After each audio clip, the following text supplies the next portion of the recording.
ሰላም ጤና ይስጥልኝ ክብራትና ክብራን ተመልካቾቻችን ከክፋ ቴሌቪዥን የሰዓቱን ዜና ይዘን ቀርበናል። ዜናዎቹን እየመራው ፍጹም ተሾመ ከእናንተ ጋር ቆይታ አደርጋለሁ። ሀገሪቱ የጀመረችውን የብልጽግና ጉዞ ከማሳካት አኳያ የንግዱ ማህበረሰብ የበኩሉን መወጣት እንዳለበት የከፋ ዞን አስተዳደር አሳሰበም። በወቅታዊና ሀገራዊ ጉዳዮች ላይ ከንግዱ ማህበረሰብ ጋር በቦንጋ ከተማ ውይይት ተካሂዷል። ባልደረባችንና አስር ተማም ያዘጋጀውን ዘገባ ምህረት ማሙ ታቀርበዋለች። መድረኩን በንግግር የከፈቱት የከፋ ዞን ዋና አስተዳዳሪ አቶ እንዳሻው ከበደ እንደገለጹት ሀገራችን በጀመረችው የብልጽግና ጉዞ ብዙ ትርጉም ያላቸውን ተጨባጭ ለውጦችን አስመዝግባለች ካሉ በኋላም ለዚህም የህዝቡ ድጋፍ ከፍተኛ መሆኑን አስረድተዋል። ሀገራችን በርካታ ፖለቲካዊ፣ ኢኮኖሚያዊ፣ ማህበራዊ ችግር ውስጥ ገብታ ነበረ። ከዚህ ችግር ተነስቶ ከችግር ለማውጣት የህዝቡ እንቅስቃሴም የህዝቡ ፍላጎትም ነበር። በዚህ ፍላጎት መነሻ የለውጥ መንግስት ተመስርቷል። የለውጡ መንግስት ተመስርቶ እስካሁን ላስመዘገባቸው ድሎች የነጋዴው ማህበረሰብ ሚና እጅግ በጣም የጎላ ነበር። ዋና አስተዳዳሪው አክለው ካሉብን ውጥኖች አንዱ የኑሮ ውድነት ነው ያሉ ሲሆን ለዚህም መነሻ የሆኑ ምክንያቶችንም ገልጸዋል። ውድነቱ የፍላጎትና የአቅርቦት ችግር አንዱ ነው። ሰው በጣም ብዙ ነው። ይሄ ብዙ ሰው የሚፈልገው ነገር በዚያ መጠን ካልሆነ ትንሽ ነገር ከሆነች ትንሿ በውድ ትሸጣለች ማለት ነው። ሰው ተረባርቦ ስለሚገዛ የግድ ለመግዛት ስል ገንዘብ ጨምሮ መግዛት የሚችልበት ነው። ይሄ አንዱ ይሆናል። ይሄን ለማሻሻል ምርትና ምርታማነትን መጨመር ነው፣ አቅርቦትን ማሻሻል። ሁለተኛው ግን ሰው ሰራሽ የሆነ አርቲፊሻል የሆነ የዋጋ ውድነት አለ። የነጋዴው ማህበረሰብ በደንብ እናንተ የምትወቀሱበት ጉዳይ ማለት ነው። ይሄን በደንብ መወያየት ያስፈልጋል። ዘይት አውቆ ነጋዴው ስቶር ውስጥ ያደርግና እጥረት እንዲፈጠር ያደርጋል። ስኳር እንደዚህ ያደርጋሉ፣ ንግድ እንደዚህ ያደርጋሉ። ከታች የመጣውን እህል ስቶር ውስጥ ያደርግና ጤፍ የለም፣ በቆሎ የለም፣ ይሄ የለም በሚል ኑሮ ውድነት እንዲፈጠር ያደርጋል። የጋራ መድረኩን ከተሳተፉ የንግዱ ማህበረሰብ አካላት በሰጡን አስተያየት መድረኩ በጎና ቀጣይነት ሊኖረው እንደሚገባ አስረድተው የሚከተለውን አስተያየትም ሰጥተዋል። በወረዳ ደረጃ ይሄን ውይይት አካሂደናል። በዚህ ውይይት ወደዚህ ደረጃ ደግሞ ያው ቀጥሎ ያሉን መዋቅር መወያየት ስላለብን እዚሁ በከፋ ዞን በብልጽግና ፓርቲ በኩል የተዘጋጀ የብልጽግና ጉዟችንና የነጋዴው ሚና በሚለው የነጋዴው ማህበረሰብ ሚና በሚለው በተዘጋጀው ሰነድ አሁን እዚህ በውይይታችን ላይ ነው የምንገኘው። ውይይቱም የተሻለና የተሳካ እንዲሆን በአጠቃላይ እየተገኙትም ውይይቱን እየተሳተፉ ነው። ከተለያዩ ወረዳዎችም የመጡት እኛም ያው የበኩላችን ተሳትፎም እያደረግን ነው። በውይይቱ በመምሪያ ማዘጋጅነት የተዘጋጀው ፕሮግራም በእውነት ሊመሰገን የሚገባ ነው። የነጋዴው ማህበረሰብ እንደዚህ ከመንግስት ጋር ተጣጥሞ ተገናኝቶ ሀሳብ ለሀሳብ ሰጥቶ እንደዚህ አይነት ውይይቶች መድረኮች ሲዘጋጁ የመጀመሪያ በመሆኑ አሁን ነጋዴው ማህበረሰብ የብልጽግና ትሩፋቶችን እያያቸው ያደረጉት እየተከናወኑ ያሉትን የብልጽግና ጉዞዎችን በጋራ እስከ ፍጻሜው የማድረስ ኃላፊነቱን በመቀበሉና የተሰጠውም ድርሻ ከባድ መሆኑን ተረድቻለሁና በጣም ደስ ይላል። አስተያየት ሰጪዎቹ አክለው አሁን እየተፈጠረ ያለው አላስፈላጊ የሆነ የዋጋ ንረት ሰው ሰራሽ መሆኑንም አብራርተዋል። ሰው ሰራሽ የዋጋ ንረት ማለት አንዳንድ ሁሉም ነጋዴዎች ሳይሆኑ አልፎ አልፎ አንዳንድ ነጋዴዎች የግል ጥቅምን የማካበት ወይም የግል ብልጽግናን የማለም ራዕይ ያላቸው ወገኖቻቸውን ራሳቸውን ነው የሚገሉት። አንድ እሱ ነው የሚጠቀመው፣ ግን ከበስተጀርባው ያሉ የሱን ቤተሰቦች ጨምሮ ሌሎችንም የአካባቢውን ማህበረሰብ የሀገርንም ጭምር የሚጎዳ ስራ ላይ ተግባር ላይ የተሰማሩ ሰዎች ይህንን ተግባር እያደረጉ ይገኛሉ። ሰው ሰራሽ የዋጋ ንረትን በማስመልከት እንግዲህ በሶስቱም አካላት የሚታይ ነገር ይሆናል። ዞሮ ዞሮ ሸማችን መጥቀም ነው። ሸማች አማርጦ ከታችም ከላይም እንደምንም ብሎ በተሻለ ዋጋ እንዳይገዛ የሚያደርግ ተጽዕኖ ሊኖር ይችላል። ያ ተጽዕኖ ያው ነጋዴው በቀጥታም ሆነ በተዘዋዋሪ ሸቀጡን የሚያመጣው ከየት ነው የሚል ነው ትልቁ ነገር። ሸቀጡን የሚያመጣው ከየት ነው? ከአካባቢው አለ። በንግድ ሂደት ከተለያዩ ቦታዎች የሚመጡ የሸቀጥ ውጤቶች አሉ። እነዚህ የሸቀጥ ውጤቶች በሚመጡበት ጊዜ ዋጋቸው እጅግ በጣም ዋጋቸው ከላይ የሰቀለና እዚህ አመጥቶ ለመሸጥ የሚቸገሩበት ነገር ይሆናል ብለን እናስባለን። በሁለተኛ ደረጃ የዋጋ ንረት አምራች አለ ቀጥተኛ እዚህ አካባቢ ለምሳሌ ከጥራጥሬ ከፍራፍሬ ጀምሮ ያለውን ስንመለከት ከአምራቹ ወደ ነጋዴው የሚመጣበት ዋጋ ሁኔታን ስናይ የወቅቱን ዋጋ አታይም እንደ ዛሬ ይሄ ነገር እንዲህ ሆኖ እነስ ለምን የኔን ምርት አልጨምርም በሚለው ነው። ሁሉም ነጋዴውም ሸማቹም የየራሳቸው የሆነ ድርሻ ችግር አለ ብዬ ነው የእንትኑ ምንጩ ላይ ማስቀምጠው። በዚህ ዙሪያ ተጨማሪ አስተያየት ሰጡን ደግሞ የከፋ ዞን ንግድ ኢንቨስትመንትና ገበያ ልማት መምሪያ ኃላፊ አቶ ሀብታሙ ወልደስላሴ ናቸው። የብልጽግና ጉዟችን የንግዱ ማህበረሰብ ሚና በሚል ሀገር አቀፍ መሪ ቃል ነው ይሄ መድረክ ያካሄድን ያለ ነው። ይሄ መድረክ ሲካሄድ ዋና ዓላማው አንደኛው የአጠቃላይ በሀገር ደረጃ የመጡ ለውጦችን ተከትሎ የመጡ ውጤቶች አሉ። እነዚህ ውጤቶችን በሁሉም ዘርፍ በሚባል ደረጃ ያሉትን ለንግዱ ማህበረሰብ ማስገንዘብ ነው።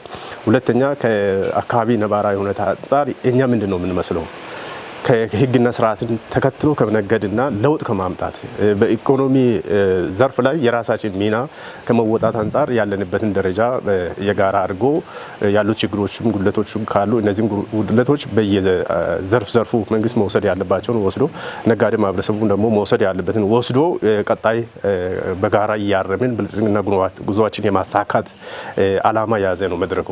አቶ ሀብታሙ አክለው ከዚህ መድረክ በኋላ የሚጠበቁ ዋና ዋና ውጤቶችን ማብራቷል።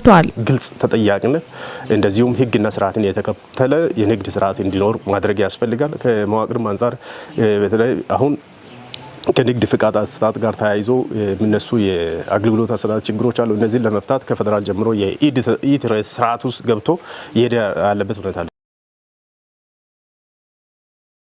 እንደ ሀገር የተጀመረውን ለውጥ ለማስቀጠልና የበለጸገ ትውልድን ለመፍጠር የተደረገ ያለውን እንቅስቃሴ እንደሚደግፉ ሀሳባቸውን ያጋሩት የቦንጋ ዩኒቨርሲቲ መምህራን ተናገሩ። ትውልድ በመምህር ይቀረጻል፣ ሀገር በትምህርት ይበለጽጋል በሚል መሪ ቃል ከቦንጋ ዩኒቨርሲቲ መምህራን ጋር በሀገራዊ ጉዳዮች ላይ ውይይት ተካሂዷል። ሳሙኤል ቆጭቶ ላዘጋጀው ዘገባ ቤተልሔም ምሩ ተጨማሪውን ታደርሰናለች። ትውልድ በመምህራን ይቀረጻል፣ ሀገር በትምህርት ይበለጽጋል በሚል መሪ ቃል በሀገር አቀፍ ደረጃ በየደረጃው ከሚገኙ መምህራኖች ጋር በወቅታዊና ሀገራዊ ጉዳዮች ላይ ውይይት እየተካሄደ ይገኛል። ይህ ውይይት በቦንጋ ዩኒቨርሲቲ መምህራኖች ጋር የተካሄደ ሲሆን በመድረኩ የተሳተፉ መምህራን በሀገር አቀፍ ደረጃ ከለውጡ ወዲህ ዘርፈ ብዙ ውጤቶች መመዝገባቸውን ተናግረው ከነዚህም መካከል የትምህርት ሴክተር አንዱ መሆኑን አንስተዋል። እንደ ሀገር የተጀመሩ ለውጦችን ለማሳለጥና የበለጸገ ትውልድን ለመፍጠር በትኩረት እንደሚሰሩ መምህራኖቹ ተናግረዋል። በመድረኩ የመክፈቻ ንግግር ያደረጉት የዩኒቨርሲቲው ተጠባባቂ ፕሬዝዳንት ዶክተር ደገላ ይርገኖ የመድረኩ ዓላማ የመምህራንን ሀሳብ ለማድመጥና እርስ በርስ ለመወያየት የሚችሉበትን ሁኔታ ለመፍጠር መሆኑን አብራርተዋል።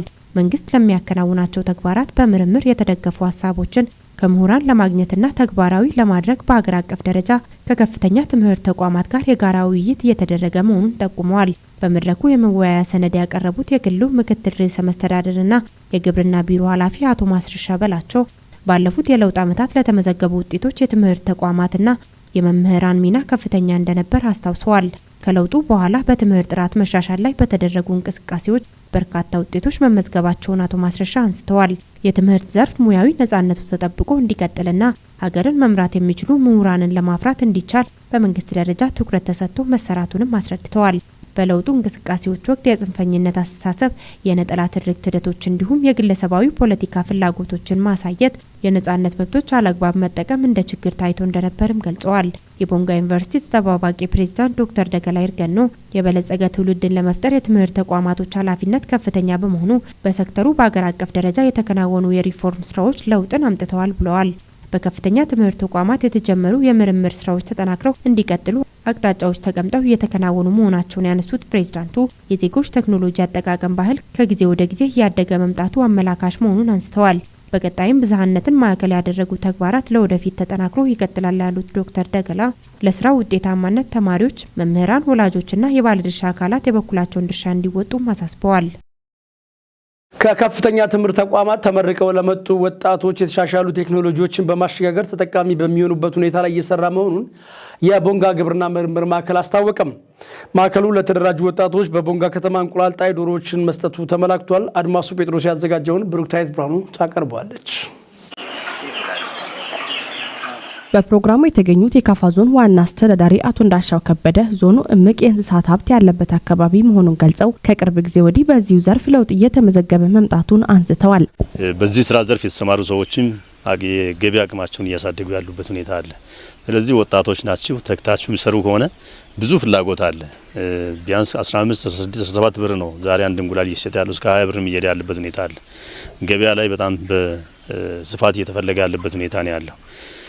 ብዙ ተቋማት አሉ ይፈልጋሉ። በቅርቡ እንኳን የለዊ ሆቴል የእንቁላል ፍላጎትን እየታገኛሉ ብሎ ጥያቄ ያቀረበበት ሁኔታ ነው ያለውና ምንም ሳትቸገሩ ሳትጉላሉ ቀጥታ እንቁላሉን ወስዳችሁ ማገናኘት የሚችሉበት የገበያ ትስስርም አለ። ስለዚህ ባለሙያዎች የግብርና ምርምር ባለው መሰረት እስካሁን እየሰጠ ላለው ድጋፍ ምስጋና እያቀረብኩ ቀጣይም ድጋፎች ይኖራሉ። ወጣቶቹ የተማሩትን ሙያዊ ትምህርት ተግባራዊ በማድረግ ለሌሎች ወጣቶች ምሳሌ ለመሆን ተግተው መስራት እንዳሉበት የመከሩት ዋና አስተዳዳሪው የዞኑ አስተዳደር አስፈላጊውን ድጋፍና ክትትል የሚያደርጉ መሆናቸውን ተናግረዋል። ለወጣቶቻችን ያው መክፈል የሚገባንን ዋጋ መክፈል መቻል አለብን ተብሎ የተሰራ ነው። ይህን ግምት ውስጥ አስገብታችሁ የክልሉ ግብርና ቢሮንም እጅግ በጣም አድርገን እናመሰግናለን። አሁን የዶሮ ድጋፍ ያደረገው አጠቃላይ በጋራ በመቀናጀት ነው ይሄ ነገር ውጤታማ ሊሆን እንዲችል ያደረግነውና ይህን ደግሞ እናንተ በውጤት ተሳይታችሁ ቀጣይ ብዙ ማየት የሚችልበት ሁኔታ እንዲኖር መደረግ መቻል አለበት። የደቡብ ምዕራብ ኢትዮጵያ ሕዝቦች ግብርና ቢሮ ጽሕፈት ቤት ኃላፊ አቶ ዮሐንስ መላኩ በበኩላቸው የክልሉ መንግስት ልዩ የትኩረት አቅጣጫ የሆነው የሌማት ትሩፋት ተግባር በአጭር ጊዜ ውስጥ ተስፋ ሰጪ እድገት የተመዘገበ ዘርፍ መሆኑን ተናግረዋል። በክልላችን ዘርፈ ብዙ ስራ ተግባራት እየተከናወኑ ነው። እንግዲህ የተለያዩ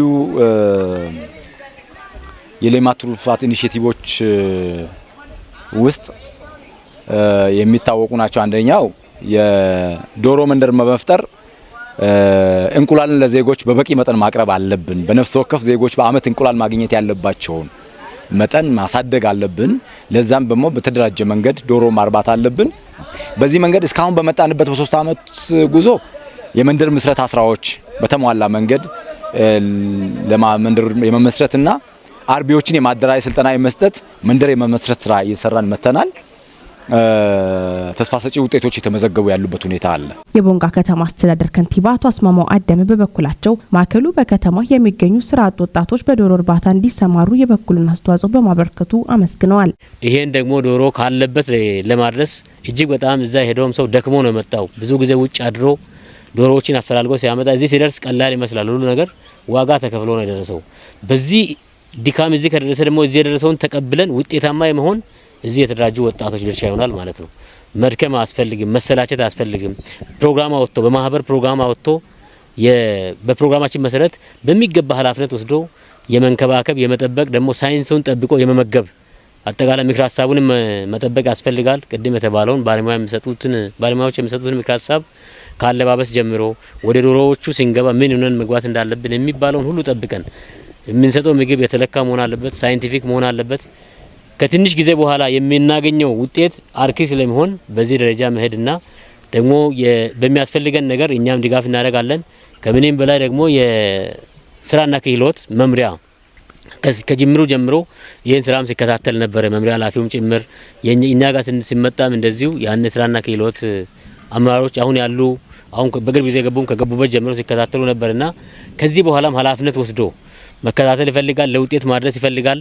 ስለዚህ በአጠቃላይ ለነበረው ጊዜ እናመሰግናለን። ለዚህ ሁሉ የተጉ ሰዎችን ክልሉን አጠቃላይ የክልሉ ግብርና ቢሮንም የክልሉ ግብርና ምርምር ማዕከልን በዚህ አጋጣሚ ቢታመሰግኑ። ከንቲባው አክለውም ከተማ አስተዳደሩ ለማዕከሉ መሟላት ያለበትን ቀሪ ስራዎች ለማሟላት በልዩ ትኩረት ይሰራል ነው ያሉት። አሁንም የሚሰጡ ኮመንቶች አሉ። ቀጣይ የምናርማቸው ጥቃቅን የቀሩትን የምናርም እንደተጠበቀ ሆኖ በተለይም የውሃ ችግር አለ እዚህ አካባቢ በግልጽ የምናየው። ይህን ችግር አሁን ባለን አቅም እያቀረብን ወጣቶች እናንተም በተቻለ መጠን ከአቅራቢያ እያቀረባችሁ በአሸንዳም እየተጠቀማችሁ ቢሪም የተቆፈረ አለ እሱን የተጠቀምን እዚህ የተለየ ምንጭ አለ የሚገነባ እሱንም እናስገነባለን። በከተማ አስተዳደር ደረጃ አሁን ከፋይናንስ ጋር እየተነጋገረ ነው። በአጭር ጊዜ አስቸኳይ ጨረታ ወጥቶ ምንጭ ግንባታ ስራ ይሰራል። ይሄ ለምንድን ነው? ቋሚ የሆነ ውሃ እንዲኖር ይፈልጋል እዚህ አካባቢ ያው ለዶሮዎች ስለሚያስፈልግ እነዚህ ቀሪ ስራዎችን እኛ የምናስከድ ይሆናል። የማዕከሉ ዋና ዳይሬክተር አቶ ዘላለም አባተ የተሻሻሉ የግብርና ቴክኖሎጂዎችን የማላመድ የማፍለቅና የማስተዋወቅ ስራ በትኩረት እየተሰራ ይገኛል ብለዋል።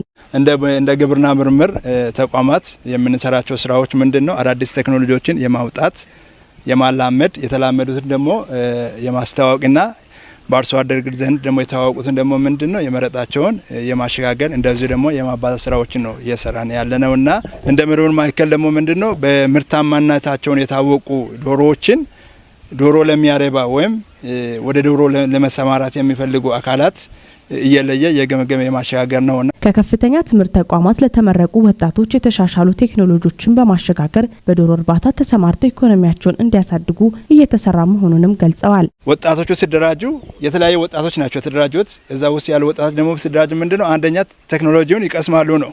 ቴክኖሎጂ ስንል ምንድነው አንደኛ እንዴት ነው ዶሮ ማርባት ያለበት፣ ዶሮን ደግሞ እንዴት አርብተን ነው እንዴት ነው መመገብ ያለበት፣ ከዛ በኋላ እንዴት ነው ደግሞ ቢዝነስ ሞዴል ሆኖ ለሌላ ወጣቶች አሪያ መሆን ያለባቸው የሚል ነገሮችን የተግባር ስልጠና እየተከታተሉ ናቸው። የዚህ አንድ አካል የሆነው በምግብ ስርዓት ማጠናከሪያ ፕሮግራም ኤፍኤስአርፒ ድጋፍ 5000 እድሜያቸው 90 ቀን የሆኑ ምርታማነታቸው የተረጋገጡ ቄብ ዶሮዎችና 48.5 ኩንታል መኖ ጭምር በከተማ ለሚገኙና የእርባታ ተግባር ስልጠና የወሰዱ 72 ወጣቶች የቴክኖሎጂ ሽግግር መካሄዱን ተናግረዋል። በማዕከሉ የእንስሳት ምርምር ስራ ሂደት ውስጥ የዶሮ ተመራማሪ የሆኑት አቶ ተዋበ እድሜው በኢትዮጵያ በርካታ የዶሮ ዝርያዎች መኖራቸውን ተናግረው ወጣቶች የተሟላ ፓኬጅ ተጠቅመው ስለማያረቡ የሚፈለገው ውጤት ሳያገኙ መቆየታቸውን ገልጸዋል። ለወጣቶቹ የተሰራጨው የእንቁላል ምርት መስጠት የሚችሉ በቫንስ ብራውን የዶሮ ዝርያ አካባቢን በመላመድ የተሻለ ምርት የመስጠትና በሽታን የመቋቋም አቅም ያለው ነው ብሏል።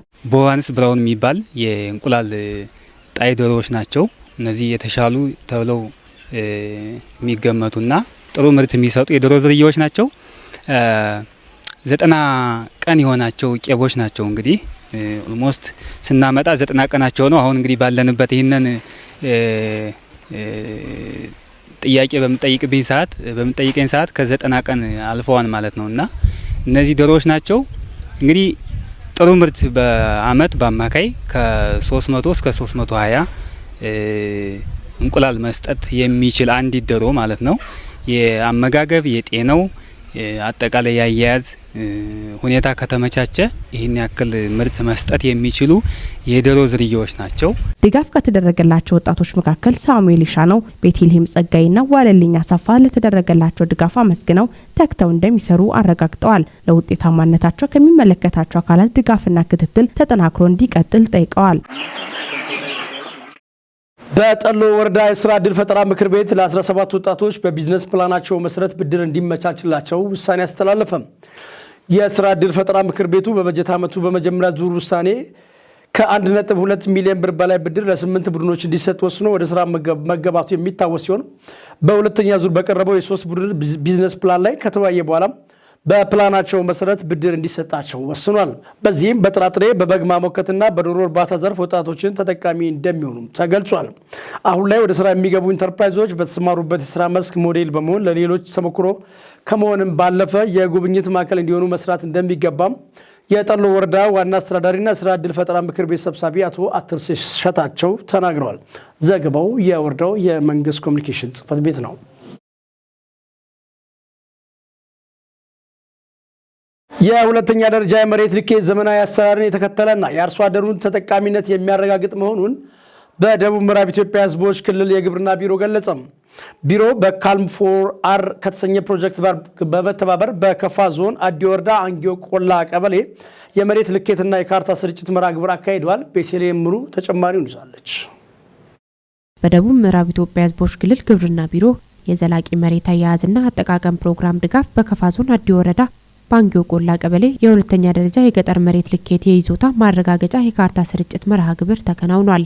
ይህ ተግባር የአርሶ አደሩን የመሬት ባለቤትነት ከማረጋገጥ ባሻገር በድንበር አካባቢ ሊፈጠሩ የሚችሉ ግጭትና ክርክር በማስወገድ አርሶ አደሩ ሙሉ ጊዜውን በእርሻ ስራው ላይ እንዲያደርግ እንደሚያግዘው በመድረኩ ተመላክቷል። በኢፌዴሪ ግብርና ሚኒስቴር የአርሶ አደሩን ሁለንተናዊ ተጠቃሚነት ለማሳደግ እየተተገበሩ ካሉ ተግባራት አንዱ የሁለተኛ ደረጃ ገጠር መሬት ልኬት መሆኑን የገለጹት በሚኒስቴር መስሪያ ቤቱ የፕሮግራሙ የሁለተኛ ደረጃ የገጠር መሬት ልኬት አስተባባሪ አቶ ካሳውን ግርማ በዚህም አመርቂ ውጤት እየተመዘገበ እንደሚገኝ ተናግረዋል። እንደ ግብርና ሚኒስቴር አርሶ አደሩን የመሬት ይዞታውን ከማረጋገጥ አንጻር ብዙ ስራዎች ሲሰሩ ቆይተዋል።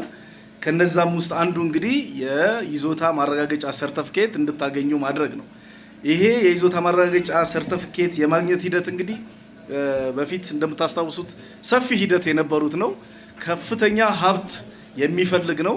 ስለዚህ የግብርና ሚኒስቴር ሀብት ከማፈላለግ ለስራው አስፈላጊ የሆኑ ግብአቶችን ከማሟላት እንደምታዩት እዛ ጋር ያለው ስራው ሲሰራ የነበረው የአየር ፎቶ በመጠቀም ነበር። ስለዚህ ያንን የአየር ፎቶ አካባቢውን በማስነሳት ለስራው አስፈላጊ ዝግጅቶችን በማድረግ እንግዲህ እዚህ ላይ ደርሰናል። የክልሉ ግብርና ቢሮ ምክትል ኃላፊና የተፈጥሮ ሀብትና መሬት አስተዳደር ዘርፍ ኃላፊ አቶ ብሼት ዘነበ በበኩላቸው የሁለተኛ ዙር የመሬት ልኬት የአርሶ አደሩን የመሬት ባለቤትነት በተግባር የሚያረጋግጥ መሆኑን ገልጸው የሀብት ሁሉ ምንጭ የሆነውን የመሬት ሀብት በአግባቡ በማስተዳደር የአርሶ አደሩን ሁለንተናዊ ተጠቃሚነት ማሳደግ ያስፈልጋል ብለዋል። ሁለተኛ ደረጃ መሬት ልኬት በጣም በሀገር ደረጃ የአርሶ አደሩን ባለቤትነት የሚያረጋግጥ ትልቅ ስራ ነው። ይህ ስራ አርሶ አደሩ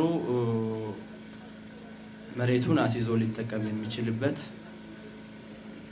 ገንዘብ አግኝቶ እርሻውን ሊያለማ የሚችልበት፣ ከዚያ ባለፈ አላስፈላጊ ክርክሮች፣ ጭቅጭቆች እንዳይኖሩ አርሶ አደሩ በማሳው ላይ እያለማ እንዲሰራ ጊዜውን በማሳው ላይ እንዲያሳልፍ የሚያገዝ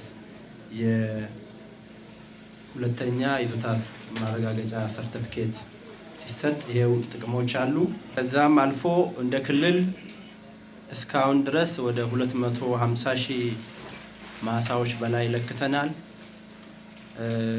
ወደ 182 ሺህ ማሳዎች ሰርቲፊኬት ሰጠናል። ስለዚህ የአጠቃላይ የመሬት ልኬት ስራው አሁን እየሰራን ያለነው ኦልሞስት የመሬት ስራውን እየሰራን ያለነው ወደ 17 ወረዳዎች ላይ ነው። ተጨማሪ 2 ወረዳዎች ልኬት እያካሄድ ነው። እስከ 19 ወረዳ ይደርሳል እያለን የክልላችን 41 ወረዳዎችን የልኬት ስራዎችን የምንሰራ ይሆናል። የከፋ ዞን ግብርና አካባቢ ጥበቃና ህብረት ስራ መምሪያ ኃላፊ አቶ ጋዋባ መጫ በበኩላቸው ባለቤትነት በተረጋገጠባቸው ይዞታዎች አርሶ አደሮች አሲዳማ አፈርን በማከም እንዲሁም የአፈርና ውሃ ጥበቃ ስራን በማጠናከር የግብርና ምርታማነትን ማሳደግ እንደሚጠበቅባቸው ተናግረዋል። እዚህ ምድር ላይ አሉ ከሚባሉ ሀብቶች የመጀመሪያ ነው የሚለው ነገር ከሀብት ሁሉ በላይ ከሀብት ሁሉ አለቃ ተብሎ የሚነገርለት ነው። መሬትና ኢኮኖሚውን አገናኝተን ስናይ ከመሬት ውጪ በህይወት የመኖር እድል እንኳን እንደሌለን ይታወቃል። ከዚህ ተነስቶ የባለቤትነት ጉዳይ በተለያዩ ጊዜዎች ጥያቄ ያስነሳሉ። ሁሉን ያቀፈ የመሬት ባለቤትነት ስርዓት መገንባት ትልቅ ነው ማለት ነው። ደሃው ሀብታሙ ጾታን ሳይለይ አካል ጉዳተኛ ሳይለይ ማህበራዊ አቃፍነቱ ከነችግሮቻቸው ሰዎች የመሬት ሀብት ባለቤት ሆኖ በዚያ ላይ እንዲጠቀሙ ሀብት እንዲያፈሩ የሚያደርግ ትልቅ እድል ነው ማለት ነው። የአዲ ወረዳ ዋና አስተዳዳሪ አቶ ገረመው ገብሬ በበኩላቸው በወረዳው የአርሶ አደሮችን የመንግስት ወል መሬትና የተቋማት ይዞታ የማረጋገጥ ተግባር በሰፊው ተከናውኗል ብለዋል።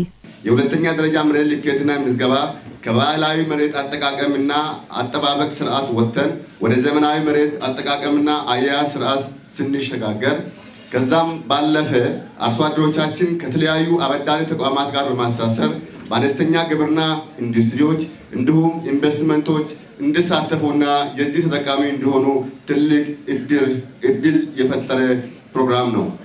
በእለቱ የይዞታ ማረጋገጫ ሰርተፍኬት የተቀበሉ የአካባቢው ነዋሪዎች በሰጡት አስተያየት ሁለተኛ ደረጃ የይዞታ ማረጋገጫ ሰርተፍኬት በማግኘታቸው መደሰታቸውን ገልጸው በቀጣይ ምርትና ምርታማነትን ለማሳደግ ትኩረት ሰጥተው እንደሚሰሩ ገልጸዋል። ከዚህም በፊት ብዙ ችግር ላይ ገብተን ብዙ መከራ ገብተን ማንም ሳይደገም ማንም ሳይሰጥ መረጃ የሌለን ባዶ ቦታ ለፍተን ባዶ ቦታ ተጨንቀን አንድ ነገር ከተመጣው መሬቱ ይቀማል፣ ህገ መንግስቱ ማንም ይወስዳል፣ ጉልበተኞች ይወስዳሉ፣ መረጃ የለም እያለን አሁን ህገ መንግስቱ ከላይ አይቶ ከላይ አጣርቶ ሁኔታውን አጣርቶ የገበሬዎች መብት እንዲከበር ገበሬ መብት እንዲጠበቅ አሁን ይሄ መረጃን በዚህ መረጃ ይዘን የትም ተበድረን የትም ተጠቅመን እንድናሳደር በጣም ያመጣው ህገ መንግስት ከላይ የተመጣው ድርጅቱን በጣም አመሰግናለሁ። በይዞታ ማረጋገጫ ሰርተፍኬት ስርጭት መርሃ ግብሩ የመንግስት የስራ ኃላፊዎች፣ የክልልና የፌዴራል ከፍተኛ የዘርፉ ባለሙያዎች እንዲሁም ባለይዞታዎች ተገኝተዋል። ኢትዮጵያ በሀገሪቱ የአንድ ዓመት ኤክስፖርት ታሪክ ውስጥ የመጀመሪያ የሆነ ከፍተኛ የቡና ኤክስፖርት አፈጻጸም ማስመዝገቧን የቡናና ሻይ ባለስልጣን አስታወቀም። የባለስልጣን መስሪያ ቤቱ ኮሚኒኬሽን ዳይሬክተር አቶ ሳህለማርያም ገብረ መድህን ለኢትዮጵያ ፕሬስ ድርጅት እንደገለጹት በ2017 በጀት ዓመት 10 ወራት ለውጭ ገበያ ከቀረበው 354302 ቶን የቡና ምርት 1.868 ቢሊዮን የአሜሪካን ዶላር ገቢ ማግኘት ተችሏል ብለዋል። ይህም በኤክስፖርት ታሪክ የመጀመሪያ ከፍተኛ ገቢ መሆኑን ተመላክቷል። አፈጻጸሙ ከባለፈው በጀት ዓመት ወቅት ጋር ሲነጻጸር ከ869 ሚሊዮን የአሜሪካን ዶላር በላይ ጭማሪ እንዳሳየም ተገልጿል። ጀርመን፣ አሜሪካና ሳውዲ አረቢያ ከፍተኛ የቡና ምርት የተላከባቸው ሀገራት ሲሆኑ የነቀምቴ፣ ሲዳማ፣ ጅማን ጨምሮ የስድስቱ ዋና የቡና አይነቶች በመጠን 88 በመቶ ለውጭ ገበያ መላካቸውና 87 በመቶ የገቢ ድርሻ እንዳላቸውም ገልጸዋል። ዘገባው የፋና ብሮድካስቲንግ ኮርፖሬት ነው። የኢንተርፕረነርሺፕ እና የኢኖቬሽን አቅሞቻችንን ተጠቅመን የዘመናዊ ሰራዊት ግንባታችንን ማፋጠን ይገባናል ሲሉ የኢፌዴሪ ጦር ኃይሎች ጠቅላይ ኤታማዦር ሹም ፊልድ ማርሻል ብርሃኑ ጁላ ገለጹ። የመከላከያ ኢንተርፕረነርሺፕ እና ኢኖቬሽን ማዕከል ምስረታ መርሃ ግብር ተካሂዷል። ከኢትዮጵያ ብሮድካስቲንግ ኮርፖሬት የተገኘ ዘገባም አንተነህ ፍቃዱ።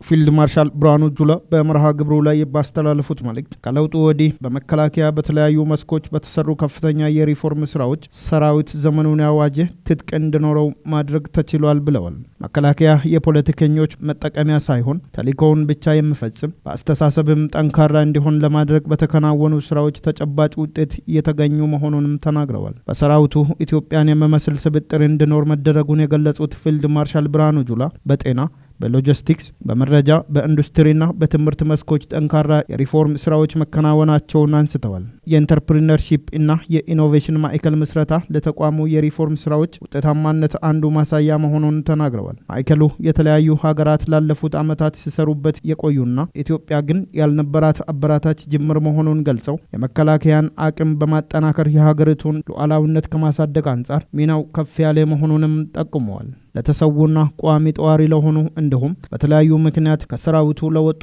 አባላት ጭምር ተስፋ የሆነ ማዕከል በመሆኑ ለሀገር ኢኮኖሚና ለአስተማማኝ ሰላም የራሱን ድርሻ የሚጫወት መሆኑን ገልጸዋል። በምስረታ መርሃ ግብሩ ላይ የመከላከያ ሚኒስትር ኢንጂነር አይሻ መሐመድ፣ የስራ እና ክህሎት ሚኒስትር ሙፈሪያት ካሚል እንዲሁም የሰራዊቱ ከፍተኛ አመራሮችና የቀድሞ አባላት ተሳትፈዋል።